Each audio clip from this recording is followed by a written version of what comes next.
Welcome back to the channel, everyone. Every G.I. Joe fan has their favorite. For me, it's simple. Zartan, the feared master of disguise and mercenary for hire, who often works alongside Cobra for the right price. Zartan was introduced to most fans in the animated series back in the mid-1980s. But for comic book readers, it is his first appearance in subsequent storyline that appears briefly in issue number 24 and mainly in issue number 25 of G.I. Joe, A Real American Hero Volume 1, and his release as part of the vintage toy line that cemented his place in comic book and pop culture lore. And although there are multiple continuities to Zartan, we will stick with the original with this video. Coming packaged with his Swamp Skipper vehicle, I still remember the day I brought him home and watched as his skin turned blue in sunlight. His packaging bio read, Zartan can alter his skin color at will to blend in with his environment. He's also a master of makeup and disguise, a ventriloquist, a linguist, over 20 languages and dialects, an acrobatic contortionist, and a practitioner of several mystic martial arts. Very little is known of his background and origins, but most security agencies agree that he must have had European military academy training, probably St. Cyr. Psychological profile? Extremely paranoid schizophrenic. Grows into various multiple personalities to such an extent that the original personality becomes buried and forgotten. Zartan is also known for his extended family, the Dreadnoks, an Australian gang of violent thugs, which would eventually include Zorana and Xandar, his brother and sister. But whatever form Zartan has come in, he continues to be one of the most mysterious and intriguing G.I. Joe characters ever created. So let's get into his very first appearance in the story simply titled Zartan. But before we begin, we'd appreciate it if you'd like and subscribe, comment, and share this video out. It really helps out the channel each and every week. Thank you. Issue number 25, presented by Stan Lee, begins where issue 24 left off. In that storyline, titled The Commander Escapes, where we found the Cobra Commander the prisoner of G.I. Joe and being held high in the Rocky Mountains under guard, Stormshadow performs a daring rescue which sees him give himself up in order to secure the commander's safe escape. In the process, Stormshadow viciously attacks Gung-ho, almost fatally wounding him with his katana before being subdued by Roadblock. The only clue to the commander's destination? A mailing receipt to Chokoloskee, Florida. In the final panel of that issue, we get our very first look at a new Cobra ally. One that will soon fit in with the commander's grand scheme. That individual? Zartan. Which is why issue 24 is considered his first appearance, instead of the full storyline offered in this week's recap, issue 25. So let's get into that. Stormshadow is now a G.I. Joe prisoner, and since the commander could not be held in isolation atop the Rocky Mountains, there's only one logical place to hold Stormshadow, in the heart of San Francisco Bay, at the infamous Alcatraz Island. As the Coast Guard boat motors towards the island, Roadblock keeps the chained Stormshadow in check with a .50 caliber machine gun pointed at him. But Stormshadow is a ninja, a fact he reminds Roadblock of, and that no building can hold a ninja. As they disembark, Roadblock tells Stormshadow that he hopes he does break out, because as long as he is a prisoner, Roadblock can't touch him. But once he does break out, all bets are off. Meanwhile, in the Florida Everglades, Cobra Commander, Destro, and the Baroness are speeding along the swamp, the commander very much looking forward to introducing them to his new friend. The three discuss the fate of Major Blood, who turned on the commander in a previous issue, and now rots in a cell below Springfield, the secret Cobra community. And even though the Baroness was also involved in that incident, the commander tells her that he finds her much more charming in every way than Major Blood. Just then, Destro alerts them to an incoming bogey coming in fast on an intercepting course.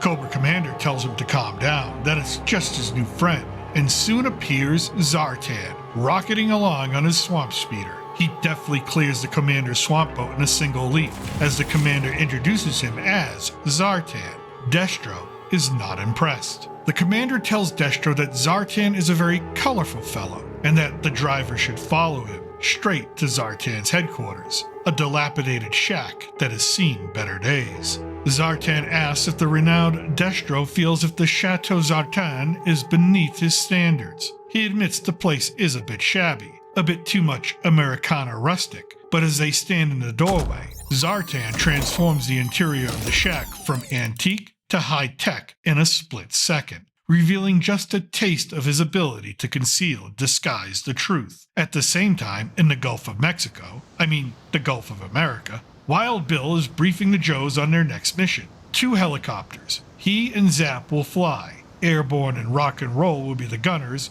Torpedo and Tripwire will be Wild Bill's passengers, while the new dog handler, Mutt, and his dog Junkyard will be Zap's. However, Zap is nervous. He's not flown since his accident. Everyone, including Wild Bill, keeps telling him it's like riding a bike. You never forget. Zap tells him he used to fall off his bike quite a bit. The 2 then enter the mess hall and order the teams to the flight deck. The first response they get comes from Junkyard, who leaps towards Zap, knocking him down and slobbering all over his face. Airborne asks Mutt if he trained his dog to slobber the enemy to death too. Mutt threatens to bite his face off. Rock and Roll reminds everyone just exactly who's wearing the muzzle. That's the one who really bites. On the bridge, Cutter reminds Deep Six, the best diver the Navy has, that he is the backup on the mission, and advises him to go warm up the engines on the Shark. Deep Six barely shows any excitement. Something has him down. As those crews get ready for action, at the secure wing of the Bethesda Naval Hospital, the resident Joe Ninja, Snake Eyes, visits an old friend. Snake Eyes has brought Gung-ho some crawdaddy gumbo. As he places it on the bedside table, the sleeve of his shirt lifts up a bit, revealing a red tattoo, one that Gung-ho notices, one that Gung-ho has seen before. He tells Snake Eyes that the Cobra Ninja that cut him up had one just like it on his wrist. He tells Snake Eyes that his name was Stormshadow, and as he says the name, a sharp pain causes Gung-ho to close his eyes for just a second. And when he opens them back up, Snake Eyes is gone. Back at the pit, General Hawk tells Scarlet that the helicopters are ready to take off and head to Chokoloskee, Florida, to drop in covertly and perform recon work. Scarlet wonders if it's all a waste of time on such a flimsy piece of evidence as the mail receipt in Storm Shadow's pocket. General Hawk thinks it must be something if the ninja kept it on him the whole time. Then Scarlet wonders if 3 Joes and a dog are going to be enough for the job. Just then, an emergency-coded message transmits from Gung-ho in Bethesda. After reading it, General Hawk is incensed. He picks up the phone and demands Breaker patch him through to Alcatraz. Scarlet asks if this has anything to do with Snake Eyes. General Hawk informs Duke that they have just discovered a link between Snake Eyes and Storm Shadow. If it's true, then the Cobra Ninja is way more dangerous than any of them previously believed. Duke tells Hawk not to worry. Storm Shadow is locked up tight in a windowless cell. At the same time, Zap and Wild Bill have taken off, their passengers hanging onto the skids, knowing they are going in low and they're going in fast. Cutter gives the word to Deep Six, choppers away, stand by to launch the Shark. Deep Six tells him, ready when you are, Cutter. Back at Zartan's headquarters, Zartan opens up the package sent to him by Storm Shadow. Inside, a tracking device Major Blood placed inside the handle of Storm Shadow's katana. He found it, of course, and mailed it to Zartan so he could then anticipate any interruptions. The Baroness immediately knows who they are, Firefly and Wild Weasel. Zartan has his dreadnoks bring them into the room. For Zartan, he's pleased to meet Firefly, as he calls him a celebrity, the famed saboteur. Zartan reaches out to shake Firefly's hand, and then the incredible happens. Destro, the Baroness, and Cobra Commander look on as Zartan absorbs Firefly's camo pattern, changing his color like a chameleon. Cobra Commander tells them it's just one of the many talents Zartan has. But the demonstration is cut short. The Dreadnoks alert Zartan to 2 incoming helicopters coming in low and coming in hard. They ask permission to shoot them down with heat-seeking missiles. However, Zartan has other plans. He turns to Firefly and Wild Weasel and challenges them to redeem themselves by taking the swamp cruiser and neutralizing the intruders. And if they fail, don't bother coming back. As the Joe helicopters hover above the Florida swamp, Wild Bill tells the passengers to get ready to jump. Mutt and Junkyard land in the water, mud splashing all around and Mutt complaining. Torpedo manages a safe landing, but Tripwire falls headfirst into the muck. The trio and Junkyard head for the tree line and cover, but it's too late. The swamp speeder being piloted by Wild Weasel and Firefly are already on scene and have spotted the two choppers. Zap asks permission to open fire, but Wild Bill tells him to wait until the enemy has opened up hostilities, which doesn't take long. The swamp speeder targets Zap, and Wild Bill gives the command to eliminate the foe. Tripwire and Torpedo hide amongst the mangroves. Tripwire asks if they should assist the guys upstairs and spot for them, but Torpedo denies the request. Their primary mission comes first. Besides, the choppers are there to draw the fire away from the landing party. The swamp speeder is fast and comes up behind Wild Bill, who stops short to let it pass underneath, allowing Airborne a perfect shot. But Firefly is able to evade the maneuver, and now it is Wild Bill who must make evasive maneuvers as he is now in Wild Weasel's gun sights. Meanwhile, at Alcatraz, Duke and Roadblock rush to Storm Shadow's prison cell. Roadblock is adamant that their prisoner cannot escape. Duke is not as sure as his teammate. Back in the swamp, Zap and Rock and Roll observe Wild Bill's chopper having problems. He may have taken a stray shot in that last exchange, and now the swamp speeder has got him dead to rights. But it was all a ploy, a decoy. Deep Six surfaces his shark directly in front of the speeder and is headed full speed directly at the Cobra enemy. Weasel and Firefly want no part of it and break off, ruining any direct shot at Wild Bill they may have had. The swamp speeder fires on the shark, but there's minimal damage to the hull, although Deep Six is impressed that Cobra got in some hits from a moving boat. Still, he tells Wild Bill, who is still having engine trouble, not to worry. He's got the scene under control. Wild Bill tells Deep Six, "It's your show, good luck," and heads out of the firefight. Deep Six submerges in front of the swamp speeder, only to surface again directly behind them. Then, Deep Six goes airborne. There is no time for either Firefly or Weasel to adjust. They panic and jump out, causing the speeder to capsize. After a couple of shots from the shark, the speeder explodes. Back on Alcatraz, Steeler looks through the barred window of Storm Shadow's cell door. He cannot see anything. The ninja could be against a wall or flat against the ceiling. Only one way to find out, and Roadblock demands they all stand back. He's going in with his 50 cal. Back at Zartan's lair, the Baroness mocks Cobra Commander's new friend. So far, he hasn't been very successful. The speeder is an oil slick in the water. Wild Weasel and Firefly have failed, and Zartan has shown them only parlor tricks for a sideshow. Zartan spits back that the Baroness should hold her tongue, for at least his loyalty to Cobra Commander is unquestionable, unlike her own.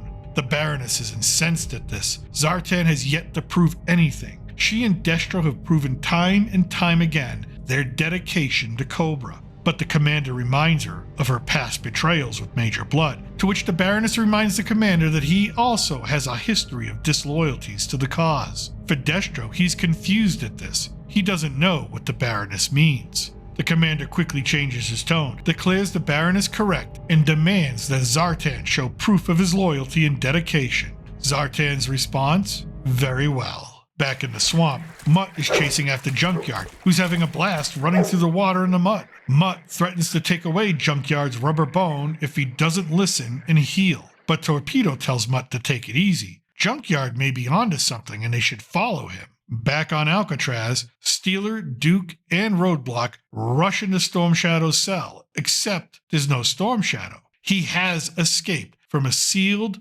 locked, windowless room in the toughest security block ever created in the federal penal system. The trio cannot believe it, and now Roadblock is determined to get revenge for his friend Gung-ho. As Duke and company deal with a prison break, Mutt, Torpedo, and Tripwire track Junkyard through the salad of mangroves. Suddenly, they hear him up ahead. When they enter a clearing, they find Firefly and Wild Weasel hanging onto tree limbs for dear life, as Junkyard tries to leap up and bite their legs. Knowing they cannot bring prisoners along, Torpedo decides to tie the two cobras to a tree. Junkyard leaps on top of Mutt for approval, who tells him he's not as happy to see the dog as the dog is to see him. With that, Junkyard takes off again, with Mutt yelling for him to come back. Back in the Gulf, Wild Bill and Airborne watch as the shark is winched up on deck. Wild Bill tries to congratulate Deep Six and shake his hand, but Deep Six ignores him and walks away, which pisses off Wild Bill, who now wants to punch him. But Airborne restrains Wild Bill. telling him that Deep Six doesn't mean nothing. He's just in a world of his own. Cutter sees the altercation and tells Bill that Airborne's right. You can depend on Deep Six to get the job done, but don't expect him to be friendly, or even human. Finally, inside Zartan's lair, he asks the commander what kind of loyalty test will be required of him. The commander answers, something will come up. Then the commander tells him that the G.I. Joe team is sniffing at his door. Sniffing? Zartan repeats. He does hear something outside the front door. He asks the Dreadnoks to scan with the sensors, but they tell him there's nothing there big enough to be a human. Zartan opens the door, reminding his crew that the enemy can be any size. Sure enough, sniffing was right. Zartan is met with a playful bark as Junkyard sits panting in his doorway. Zartan sees merely a wretched stray who's gone lost in the swamp. He pulls a gun and points it at Junkyard, determined to put the dog out of his misery. Thus ends issue number 25 of G.I. Joe, a Real American Hero from July 1984, and Zartan's first ever full comic book issue. And as a comic book fan and a G.I. Joe fan, I would highly recommend the story arc that begins in issue 24 with the escape of Cobra Commander, through this issue, issue 25, and into issues 26 and 27, which also contain the first ever origin story of Snake Eyes and Storm Shadow, and how the two went from brothers in combat to mortal enemies and then back again. It is some of the greatest G.I. Joe storytelling ever put to paper. I hope you enjoyed this look back into the height of the 80s in pop culture. If you want more comic book fun right away, click on the thumbnail at the end of the video for our look back at the first ever appearance and origin story of Dr. Doom. You'll be glad you did. I thank you for watching. Until next time, remember, I'm still your reluctant gringo from somewhere south of the border. Salud and a huevo.